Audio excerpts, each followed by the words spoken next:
इस कविता का जो विषय है, वो जो शब्द है, असल में उस पर कविताएं नहीं लिखी जा सकती। दुनिया की किसी भी कलम में इतनी ताकत नहीं है कि वो मां पे कविताएं लिख सके। मैं तो बहुत छोटा कलमकार हूं, मैं मां पे क्या कविताएं लिखूंगा। मैंने एक कविता सिर्फ ये लिखी है कि जब मां हमारे पास होती है तब शायद उसके होने का एहसास नहीं होता। जब मां नहीं होती तब जिंदगी क्या होती है, बस मैं ये कहना चाहता हूं। तब आप सुने उस कविता को। एक बहुत छोटी सी कहानी उस कविता के शुरू में कहता हूं। एक जंगल में एक संगीतकार मृदंग बजाता था। मृदंग ढोलक की तरह एक वाद्य को कहते हैं। और जब मृदंग बजाता तो एक बकरी का बच्चा वहां रोज आके खड़ा हो जाता। एक दिन सर ये कैमरे जो भी हैं बंद कर दें प्लीज, फॉर गॉड सेक। बकरी का बच्चा वहां खड़ा हो जाता आके, तो मृदंग जो बजाता था संगीतकार, उसने उस मेमने से एक दिन पूछ लिया कि यार तुझे क्या मेरा सुर, मेरी ताल, मेरी लय बहुत अच्छी लगती है जो तू रोज यहां चला आता है। वो बोला मैं नहीं जानता कि आप क्या बजाते हैं, न मुझे सुर की समझ, न ताल की समझ, न लय की समझ। मैं तो बस इतना जानता हूं कि इस ढोलक पे, इस मृदंग पे जो चमड़ा मढ़ा है वो मेरे मां के बदन से आया है। क्या बात है, बहुत अच्छे, वाह। जब उस पे थाप पड़ती है मैं आके खड़ा हो जाता हूं। बहुत अच्छे, वाह। मेरी कविता मां के न रहने पे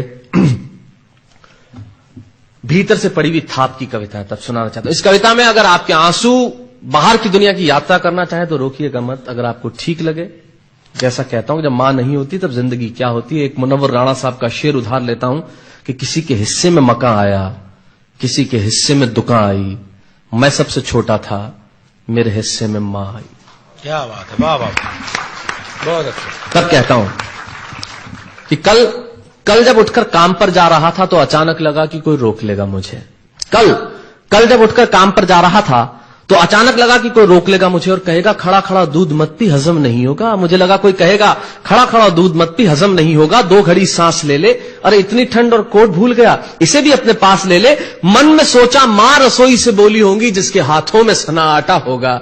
अगली पंक्ति के खालीपन से जुड़े और जुड़े तो मुझे बताएं। मन में सोचा मां रसोई से बोली होंगी जिसके हाथों में सना आटा होगा, और पलट के देखा तो क्या मालूम था कि वहां सिर्फ सन्नाटा होगा। पलट के देखा तो क्या मालूम था कि वहां सिर्फ सन्नाटा होगा।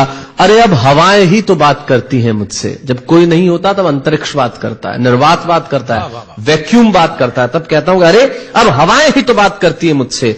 लगता है जब जाऊंगा किसी खास काम से तो कोई कहेगा दही शक्कर खा ले बेटा, अच्छा शगुन होता है। कोई कहेगा गुड़ खा ले बेटा, अच्छा शगुन होता है। पर मन इसी बात के लिए तो रोता है कि सब कुछ है मां, सब कुछ। जिस आजादी के लिए तुझसे मैं सारी उम्र लड़ता रहा। आपने अपने बचपन में देखा होगा, माए हमें टोकती है, यहां मत जा, वहां मत जा, ये मत कर, वो मत कर। तब हम आजाद होना चाहते हैं, और आजादी की कीमत कितनी बड़ी देनी पड़ती है। अगर कम शब्दों में मैंने ठीक बात कह दी हो तो इसका एहसास मुझे जरूर कराइएगा कि सब कुछ है मां, सब कुछ। जिस आजादी के लिए तुझसे मैं सारी उम्र लड़ता रहा वो सारी आजादी मेरे पास है। फिर भी न जाने क्यों दिल की हर धड़कन उदास है।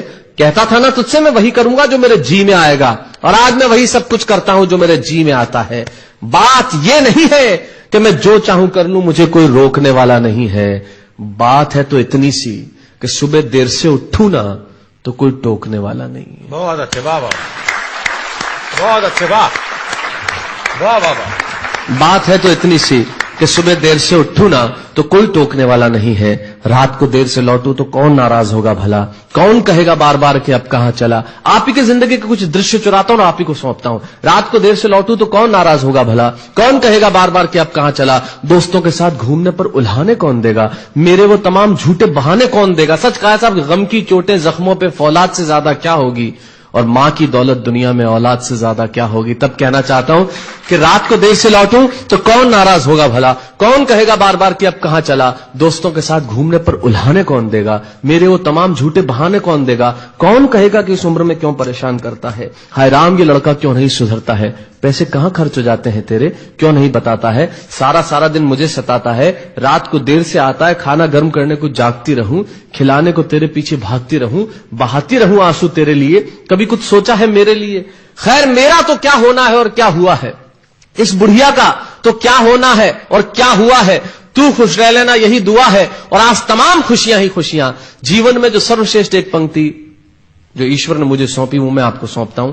कहीं कोई कविता नहीं है, एक बहुत सामान्य सी बात जो बहुत सामान्य ढंग से मैं कह रहा हूं, लेकिन गेट सेट गो जो मैंने किताब लिखी, शायद हिंदुस्तान के पिछले 3 सालों में सबसे ज्यादा बिकने वाली किताब वो रही।